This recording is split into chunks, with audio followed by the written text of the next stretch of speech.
Abhyuday.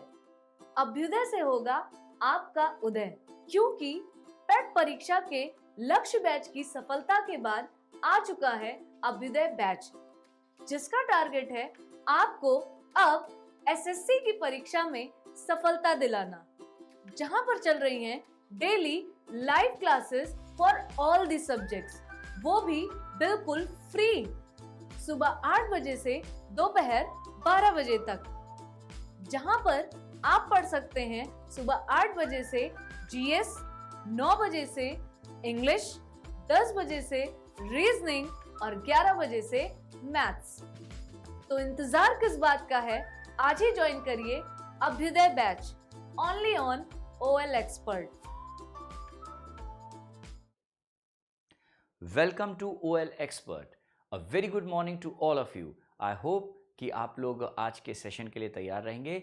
Last session में हमने pronounce के रूल्स और पॉइंट्स को थोड़ा सा और इलेबोरेट किया था, थोड़ा सा और डिटेल्ड वर्जन उसका हमने डिस्कस किया था। और उसके बाद आज के क्लास में हम प्रोनाउन के बारे में बात जो करने जा रहे हैं, जैसा कि आप देख रहे हैं एक्सरसाइज 1।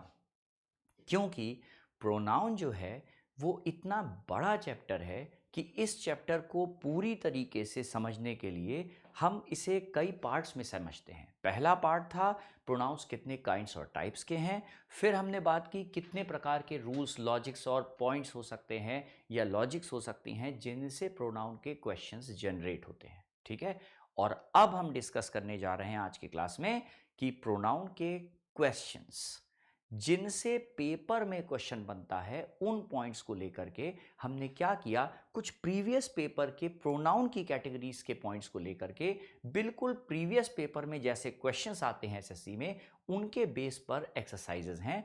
हम ये देखेंगे कि प्रोनाउन का जो लॉजिक हमने समझा वो समझ तो लिया, लेकिन कितना हमें याद रहा और कितना हम उसे अप्लाई कर पाते हैं, ये आज के सेशन में हम लोग डिस्कस करने जा रहे हैं। ठीक है, तो चलिए स्टार्ट करते हैं।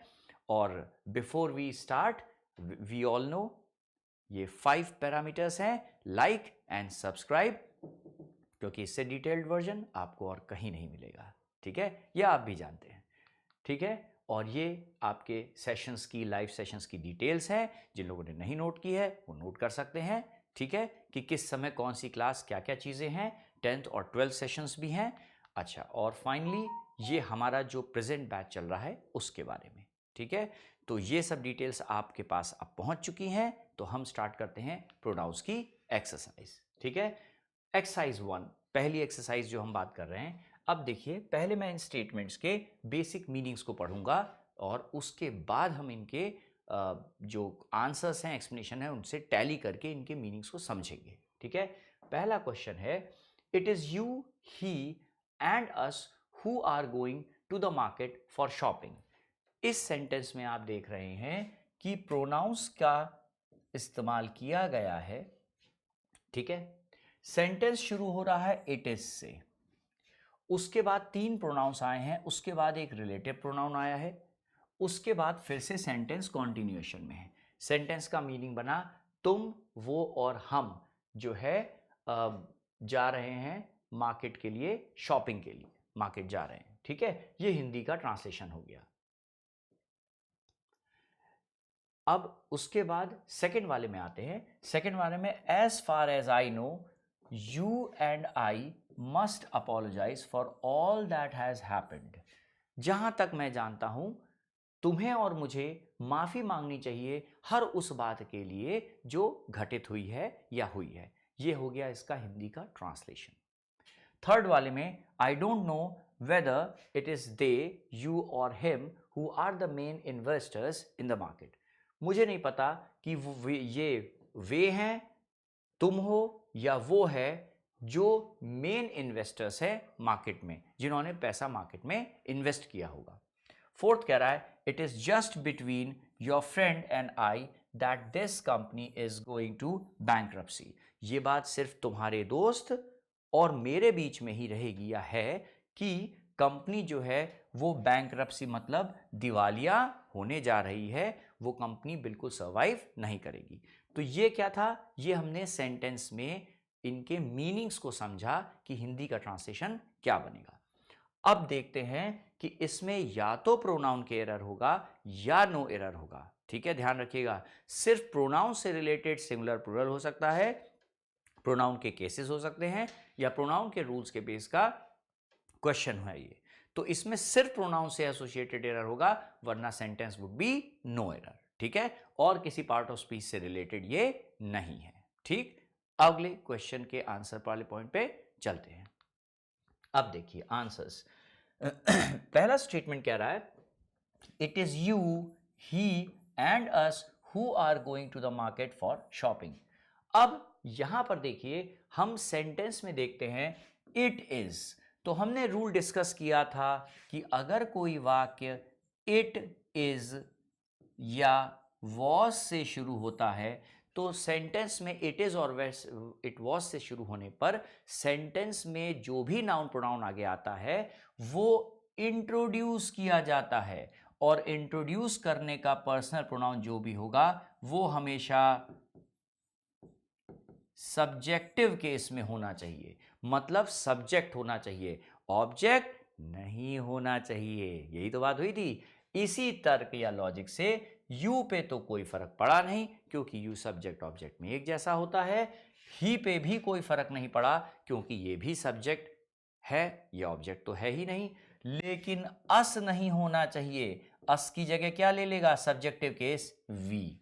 तो सेंटेंस सही होने पे क्या दिखेगा, it is you, he and we who are going to the market for shopping. ठीक है, ये बात समझ में आई, क्योंकि इट इज और इट वॉज के बाद हमेशा सब्जेक्टिव केस के प्रोनाउन का ही प्रयोग हम करते हैं।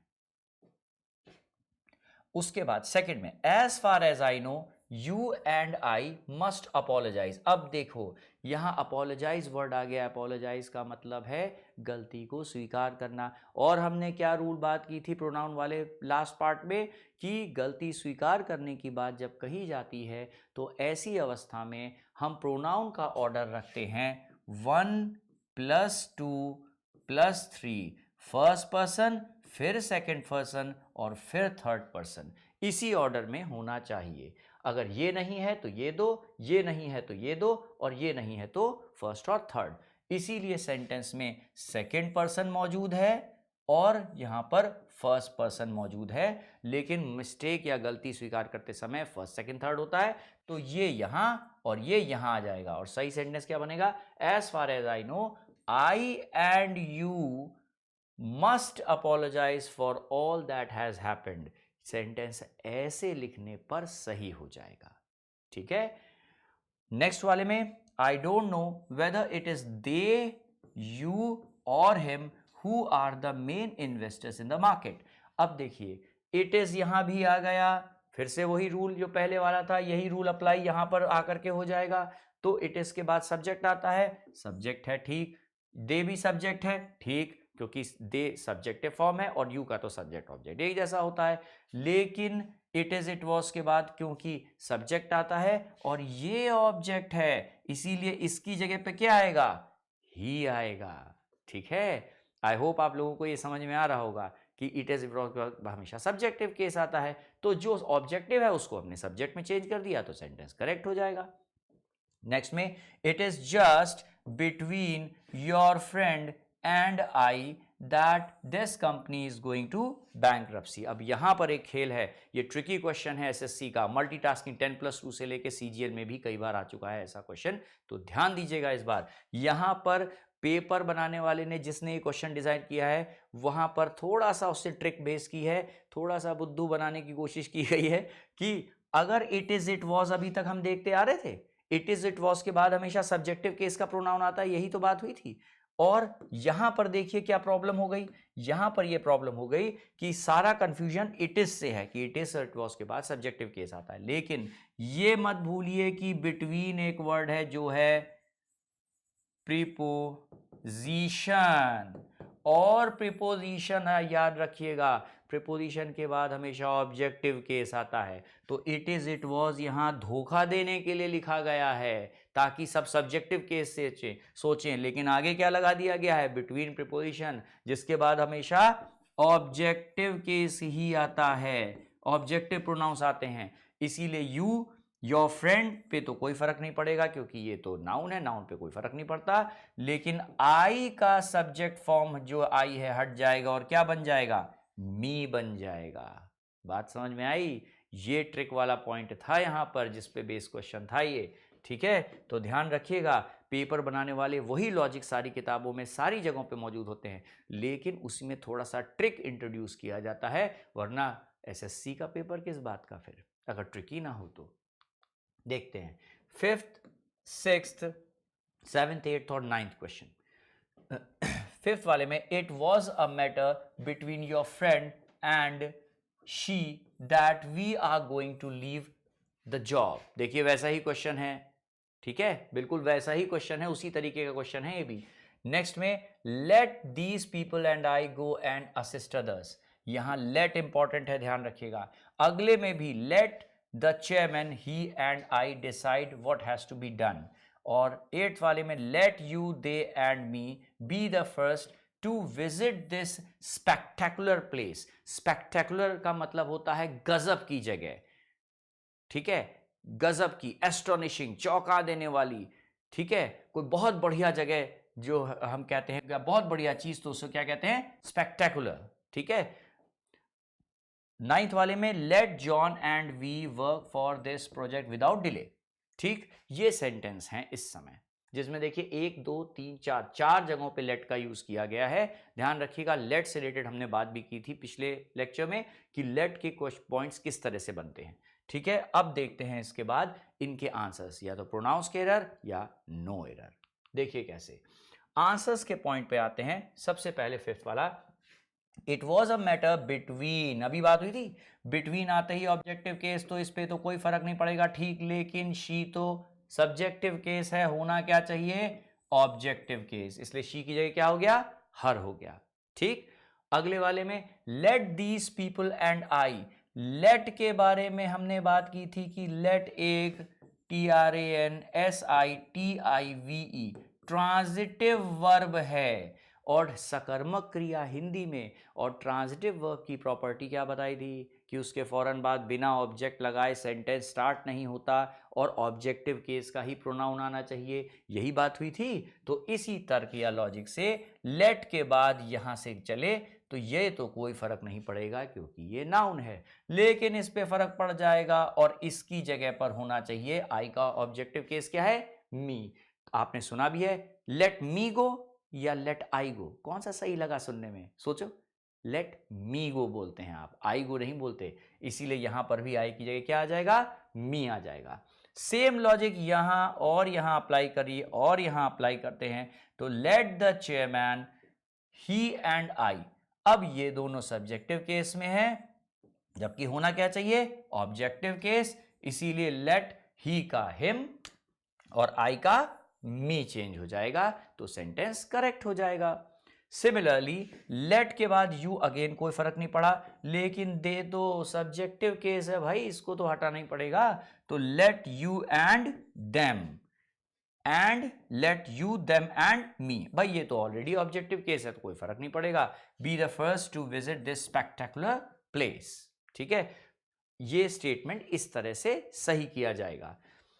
लेट जॉन, अगेन जॉन तो नाउन है, कोई फर्क नहीं पड़ने वाला। जॉन एंड वी, ये फिर आ गया लेट के साथ, ऑब्जेक्टिव नहीं होना, ऑब्जेक्टिव होना चाहिए, सब्जेक्टिव नहीं, तो इसको हटाया और इसका ऑब्जेक्टिव फॉर्म क्या है, अस, तो सेंटेंस क्या हो जाएगा, let John and us work on this project without delay, John और मुझे इस प्रोजेक्ट पर बिना देर किए वर्क करने दो, सेंटेंस का ये हिंदी का ट्रांसलेशन बनेगा, ठीक है। आई होप यहां तक समझ में आ रहा होगा, ठीक है भाई। देखिए क्वेश्चंस हैं तो थोड़ा सा फास्ट हमको चलना पड़ता है, इसमें हम बहुत स्लो नहीं चल सकते हैं क्योंकि रूल्स पे हम लोग काफ़ी स्लो चले थे और डिटेल्ड थे हम चीज़ों को समझाने में, ठीक है भाई। क्वेश्चंस भी तो देखने हैं। अब देखिए अगला, anything which is good for health is acceptable, हर वो चीज़ जो हेल्थ के लिए अच्छी है एक्सेप्ट किए जाने लायक है। Only these people will be considered which are genuine, ठीक है, only those people will be considered which are genuine, सिर्फ उन्हीं लोगों को कंसिडर किया जाएगा, वैल्यू दी जाएगी जो जेन्युइन है, मतलब ऑथेंटिक है, मतलब सही व्यक्ति है या ऑनेस्ट है। या भरोसेमंद है। जेन्युइन का यहां पर ये मतलब निकलेगा। 12th में someone must have done one's duty with full dedication। किसी ने अपनी ड्यूटी बहुत डेडिकेशन से की है। सेंटेंस का हिंदी का इसके आसपास ट्रांसलेशन बनने वाला है। नेक्स्ट में this was the young boy which I saw in the office yesterday. ये वो यंग बॉय है जो हमने ऑफिस में देखा था कल। हिंदी का ये ट्रांसलेशन बना। नेक्स्ट वाले में she introduced to the management as the leader of her people. उसने इंट्रोड्यूस किया मैनेजमेंट के सामने एक लीडर के रूप में, अपने लोगों के लीडर के रूप में। अब ये स्टेटमेंट्स का हिंदी का ट्रांसलेशन हो गया। ठीक, अब हम आते हैं इनके क्वेश्चन के आंसर के पॉइंट पे कि क्या गलत, क्यों गलत और कैसे गलत। देखिए आंसर्स के पॉइंट पे पहला वाला, एनीथिंग के साथ जो भी रिलेटिव प्रोनाउन आता है वो हमने बात की थी, क्या होता है, विच नहीं होता है, वो होता है दैट। क्योंकि एनीथिंग नथिंग जैसे वर्ड्स याद है हमने बात की थी, एनीथिंग नथिंग जैसे वर्ड्स के बाद हमेशा दैट आता है, इसीलिए यहां पर हम विच का इस्तेमाल नहीं करेंगे, दैट का यूज करेंगे, क्योंकि ये दैट के रूल्स के फिक्स पॉइंट्स पर बेस्ड है। ठीक है, इसके बाद यहां देखते हैं हम, only those people will be considered which are genuine. अब देखिए यहां लोगों की बात की जा रही है। ठीक, और लोगों के लिए हम कभी विच का प्रयोग नहीं करते हैं। विच का प्रयोग रिलेटिव प्रोनाउन के रूप में जब सेंटेंस के बीच में होता है तो ये किसके लिए होता है, थिंग्स के लिए होता है। और किसके लिए होता है, प्लेसेस के लिए होता है, लेकिन इंसानों के लिए नहीं होता। क्योंकि इंसानों के लिए क्या यूज होता है, या तो whom आएगा और या फिर who आएगा। हाँ वो बात अलग है, यहां वर्ब है तो वर्ब के अनुसार वर्ब का सब्जेक्ट हमेशा who होता है, इसीलिए यहां पर विच की जगह ये आ जाएगा और विच को हटा दिया जाएगा। ठीक है, तो सेंटेंस हो जाएगा only those people will be considered who are genuine. ये सेंटेंस बनेगा। नेक्स्ट वाले में someone must have done one's duty with full dedication. अब यहां पर देखिए आप समवन यूज कर रहे हैं, someone, somebody, anyone, anybody, no one, nobody, everyone, everybody. याद है कुछ हमने बात की थी इंडेफिनिट प्रोनाउंस। इन प्रोनाउंस के साथ क्योंकि ये किसी ना किसी जेंडर को पक्का डायरेक्शन में बताते हैं, कोई ना कोई जेंडर बताएंगे। समवन कोई व्यक्ति मीन्स आइदर मेल और फीमेल, मैस्कुलिन जेंडर और फेमिनिन जेंडर। इस वजह से न्यूट्रल जेंडर हम वंस का इस्तेमाल नहीं करेंगे कोई एक, इसीलिए किसी व्यक्ति ने अपनी ड्यूटी को कायदे से निभाया है तो हमेशा यहां पर या तो हिज हो सकता है, और माइंड यू यहां हर रखेंगे तो भी गलत नहीं होगा। ध्यान रखिएगा, हिज या हर कोई भी हो सकता था, अगर यहां हर भी लगा देंगे तो गलत नहीं होगा। लेकिन प्लूरल नहीं हो सकता यहां इसके अलावा, क्योंकि समवन, समबडी ये सब इंडेफिनिट प्रोनाउंस के साथ हमेशा सिंगुलर ही चीजें आती हैं। ठीक है, तो या तो हिज होगा या हर, लेकिन वंस नहीं होगा। हाँ वो बात अलग है, यहां सिर्फ वन लिखा होता तो आगे वन सही था, क्योंकि वन के साथ जो रिलेटिव प्रोनाउन आता है सेंटेंस में रेफर करने वाला वो वंस ही होता है। जैसे one must do once duty कहेंगे तब गलत नहीं है, ध्यान दीजिएगा इस बात पे। ठीक है, 13th वाले में देखते हैं, this was the young boy which I saw in the office yesterday. Again boy है, that is what, that is human being, इसके लिए विच का इस्तेमाल नहीं कर सकते। लेकिन हु और हुम बचा, फिर अभी बात हुई थी यहां पर हु और हुम हो सकता है। अब इन दोनों में से कौन सा होगा, तो हु और हुम का सिंपल डिफरेंस है, अगर वर्ब का यूज किया जा रहा हो तो हम यूज करेंगे हु उसके पहले, क्योंकि सब्जेक्टिव होता है हु, और हुम होता है OBJECTIVE, ऑब्जेक्टिव केस पे आता है, इसलिए जब ऑब्जेक्ट के रूप में होगा तो हम हुम का यूज करेंगे। शॉर्टकट मेथड याद रखिएगा, अगर सब्जेक्ट और वर्ब यहां आ रहा है, ये क्या है, सब्जेक्ट भाई प्रोनाउन है, ये क्या है, वर्ब। जब सब्जेक्ट वर्ब आ रहा है तो हमेशा प्रेफरेंस किसको मिलती है, हुम को, इसलिए यहां पर हुम का इस्तेमाल किया जाएगा। ठीक है, शॉर्टकट मेथड है भाई, हमें क्या करना है, तो पेपर सॉल्व करना है, जितना शॉर्टकट मिल जाए उतना अच्छा। नेक्स्ट में देखते हैं, she introduce to the chairman, sorry to the management as the leader of her people.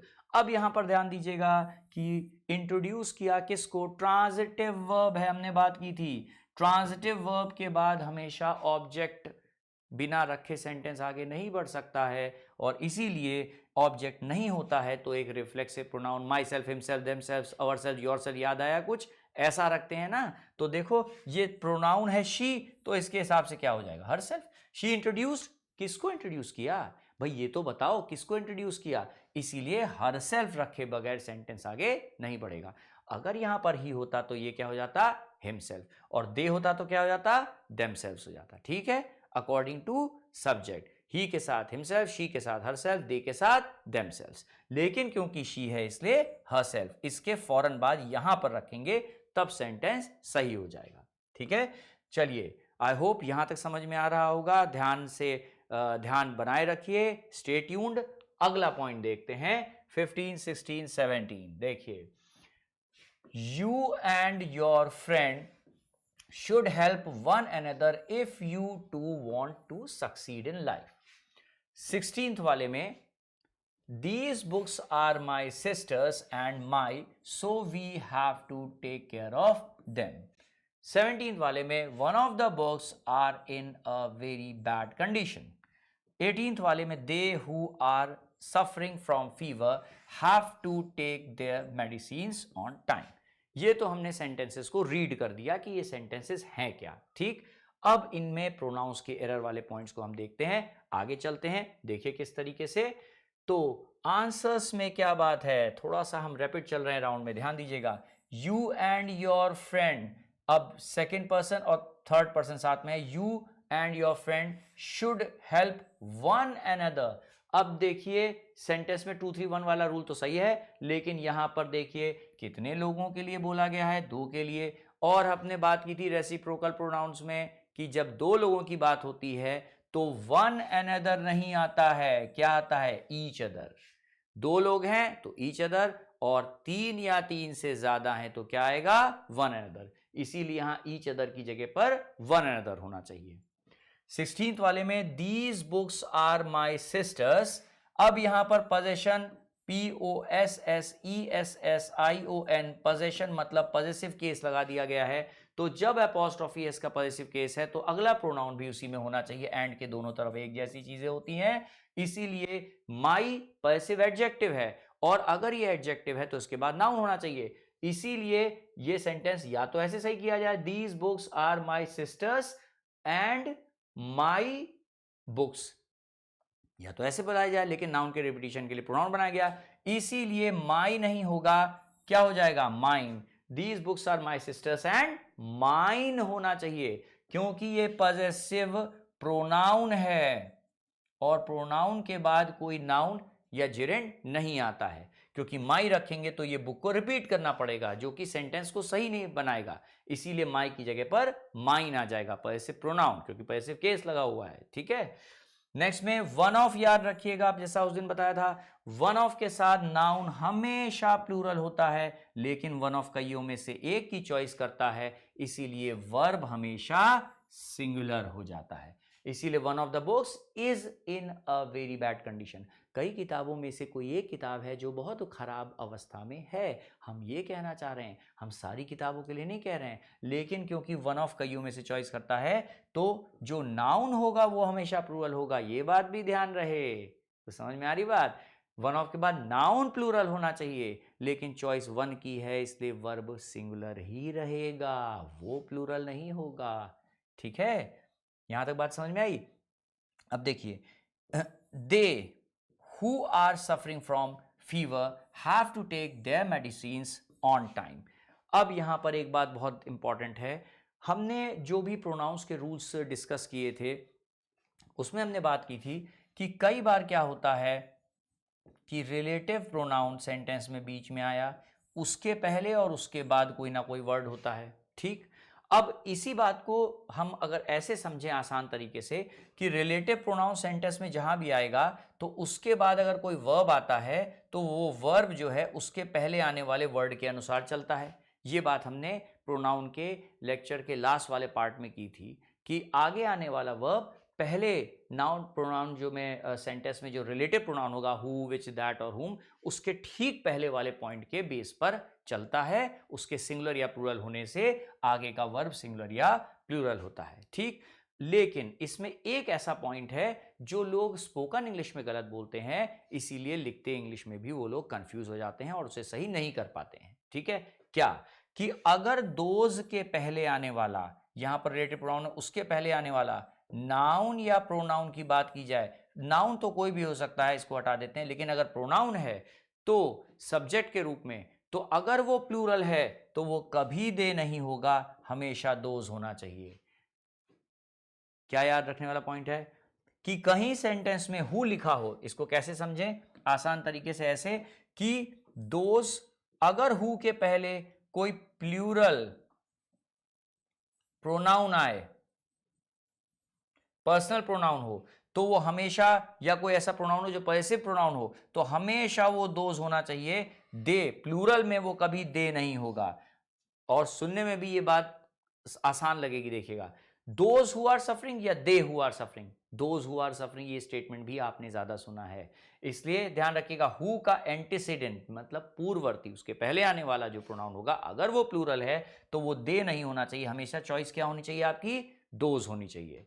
ये सेंटेंस ऐसे ही पॉइंट पर कई बार दिया जा चुका है, और एसएससी के ही नहीं, बैंक के एग्जामिनेशन के पेपर में या सीडीएस एनडीए के एग्जामिनेशन पेपर में भी ये क्वेश्चन कई बार आया है, और प्री के एग्जामिनेशन जैसे पॉइंट्स में ज्यादा दिखता है। ठीक है, तो ये जानकारी जरूरी थी बतानी, क्योंकि ये क्वेश्चन काफी पॉपुलर है, ये वाला क्वेश्चन भी और ये 17th वाला क्वेश्चन भी, ध्यान रखिएगा, ये सबसे पॉपुलर क्वेश्चंस में से एक है प्रोनाउन के, जो सारे कॉम्पिटिशन्स में दिए जाते हैं, दिए जाते रहे हैं, तो आगे भी कभी ना कभी आएंगे। ठीक, अब आते हैं नेक्स्ट वाले पार्ट पे। देखिए, every one of them have to be ready to face the consequences of the bad market, हर व्यक्ति को उनमें से रेडी रहना पड़ेगा परिणाम झेलने के लिए खराब मार्केट के। ठीक, ये हिंदी का ट्रांसलेशन हो गया। ठीक, एवरीवन पे ध्यान रखिएगा, इंडेफिनिट प्रोनाउन है तो इसके बेस पर हमें सोचना पड़ेगा। अब much which you know is of no use without social media, बहुत कुछ जो तुम जानते हो उसकी कोई वैल्यू नहीं है सोशल मीडिया के बिना। आप भी जानते हैं, हम भी जानते हैं कि सोशल मीडिया पे पोस्ट किए बगैर आपकी नॉलेज की कोई वैल्यू नहीं। वो बात अलग है, लोग उटपटांग वीडियो भी आजकल सोशल मीडियाज में बहुत ज़्यादा पोस्ट करते हैं जस्ट टू बी पॉपुलर। ठीक है, fine, food for thought, that was getting back to the point. तो यहां पर हमें चेक करना है कि विच सही बैठ रहा है और आगे स्टेटमेंट में मीनिंग सही बना रहा है या नहीं। ठीक है, 21st वाले में देखते हैं, these people enjoyed during the summer vacation. अब यहां पर हमें देखना है ये ट्रांसिटिव वर्ब है या नहीं, इसके बेस पर आंसर हमें डिसाइड करना होगा। ठीक है, और 22nd वाले में क्या कह रहा है, मेरी ओपिनियन में one should do his best to become a successful person. ठीक है, यहां सेंटेंस वन से शुरू हो रहा है, वन एक प्रोनाउन की तरह, सब्जेक्ट की तरह इस सेंटेंस में, इस वाक्य में यूज किया गया है। ठीक है, तो अभी हमने सेंटेंस का एक बेसिक आइडिया ले लिया। अब हम जाते हैं नेक्स्ट पॉइंट पे कि इनमें प्रोनाउन का एरर है तो ठीक, नहीं है तो ठीक, अगर है तो क्या है और क्या एरर हो सकता है, उसे कैसे सही करेंगे। नेक्स्ट पॉइंट पे आते हैं। अब देखिए नेक्स्ट पॉइंट पे, पहले वाले में एवरीवन क्या था, इंडेफिनिट प्रोनाउन, हमने बात की थी अनिश्चित सर्वनाम की, तो एवरीवन इंडेफिनिट प्रोनाउन था। और हमेशा याद रखिएगा, मैं बोल रहा हूं, कोई लिखना चाहे तो लिख भी सकता है, इसमें थोड़ा स्लो बोलूंगा, ध्यान से सुनिए। Everyone everybody, someone somebody, no one nobody, anyone anybody. क्या बोला मैंने, everyone everybody, someone somebody, no one nobody, everyone everybody. ठीक, या एनीथिंग नथिंग समथिंग। ठीक है, नो वन, ये सारे वर्ड्स क्या होते हैं, ये सारे वर्ड होते हैं इंडेफिनिट प्रोनाउंस, जो हमने बात की थी, मैंने फिर बताया था। और इंडेफिनिट प्रोनाउंस के साथ नोट करिएगा, जिसे नहीं याद है, हमेशा सिंगुलर वर्ब का ही यूज किया जाता है, प्लूरल वर्ब का यूज नहीं किया जाता है। इसीलिए एवरीवन एवरीबडी समवन समबडी जैसे वर्ड्स के साथ हमेशा सिंगुलर वर्ब आता है, इसीलिए हैव की जगह पर हैज, क्योंकि हैव प्लूरल है और हैज सिंगुलर है।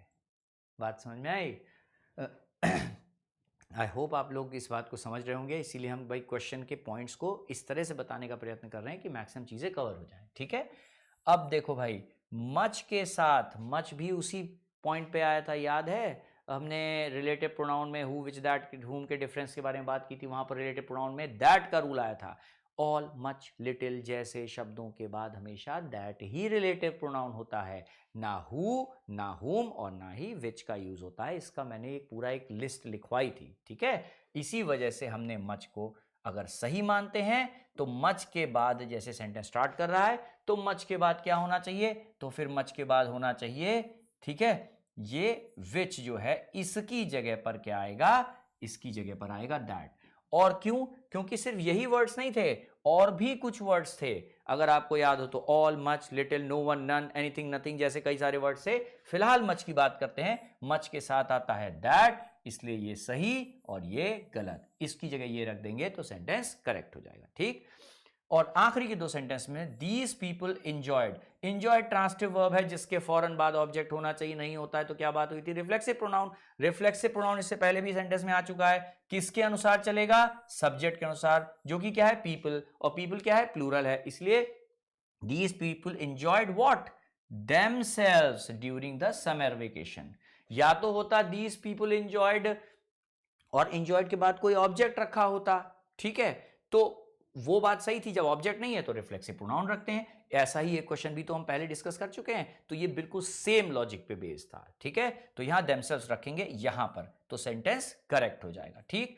और लास्ट स्टेटमेंट में in my opinion one should, अब देखो भाई बात हुई थी वन से, जब सेंटेंस स्टार्ट होता है जो कि न्यूट्रल प्रोनाउन है तो वन पे ही खत्म होगा, इसलिए one should do one's best हो जाएगा। देखो यहां पर ये वंस आ जाएगा, क्योंकि हम न्यूट्रल जेंडर की बात कर रहे हैं। ही होता तो हिज ड्यूटी या best, he should do his best, they should do their best, we should do our best, वैसे ही one should do one's best, ठीक है। इसको याद रखिएगा, ऐसे याद रखना आसान है क्योंकि मैंने रिलेट कर दिया है, ठीक है। तो यहां तक आई होप आप लोगों को बात ये समझ में आई होगी। आज की क्लास के लिए इतना ही। आई होप आपने ये सेशन एंजॉय किया होगा, समझ में आया होगा। अगले क्लास में कुछ और बहुत अच्छे क्वेश्चंस लेकर के, पॉइंट्स लेकर के हम आपके सामने हाजिर हो जाएंगे। Thank you everybody, take care and enjoy your rest of the day.